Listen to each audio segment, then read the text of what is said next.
కాకినాడ జిల్లా మల్లం గ్రామంలో దళితులు సాంఘిక బహిష్కరణకు గురయ్యారు. దళితులను వ్యవసాయేతర పనులకు పిలవటానికి హోటళ్లు ఇవన్నీ రాకూడదని కూడా వారు హుక్కుం జారీ చేసినట్టుగా తెలుస్తోంది.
కాకినాడ జిల్లా మల్లం గ్రామంలో దళితులు సాంఘిక బహిష్కరణకు గురయ్యారు. దళితులను వ్యవసాయేతర పనులకు పిలవరాదని, హోటల్లో టిఫిన్, టీ, పాలు, కిరాణా ఇవ్వరాదని గ్రామంలో కొందరు పెద్దందారులు నిర్ణయించారు. అలాగే దళితులు అగ్రవర్ణాలు నివసించే చోట చేపలు విక్రయించడం తదితర పనులు నిలిపివేశారు.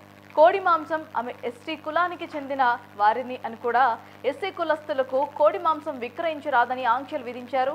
మరి ఈ నేపథ్యంలో స్వాతంత్రం వచ్చి 78 సంవత్సరాలైనా కూడా తమపై ఇంకా వివక్షత కొనసాగడంపై గ్రామానికి చెందిన పలువురు దళితులు ఆందోళన వ్యక్తం చేస్తున్నారు. డిప్యూటీ సీఎం పవన్ కళ్యాణ్ ప్రాతినిధ్యం వహిస్తున్న పిఠాపురం నియోజకవర్గంలో ఈ ఘటన జరగడంతో చర్చనీయాంశంగా మారింది.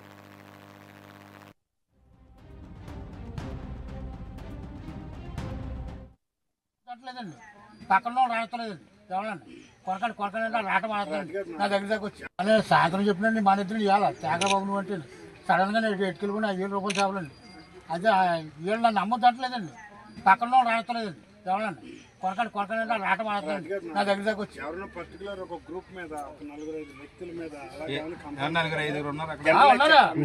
ఒకటిలో కూరగాయలు మూల చంద్ర అబ్బాయి కూర బాగా బాబులు అంటారు అతను ఆ కూరలు బాగానండి కొరకండి అని కూడా హోటల్ కూరలు ఇంట్లో పోమో మేడిది రాజారావు ఆ కూరలు ఇక్కడ కొనండి కొరకండి అంటే దగ్గరికి వచ్చి పోదురు పాపం కొరకండి అంటే అనుకుంటారా అక్కడికి తమ్ముడు నేను రాత్రి చెప్తే మారింది కదా 5,000 రూపాయలు చేపలు ఏం చేయను అంటే మా నా మాట పడుచుకున్నారు కదండి నన్ను అయితే పంపలేదండి వాళ్ళు కొనొద్దని కూడా కొనొద్దండి అలా బుర్ర పెద్దట్లో పోసాడు.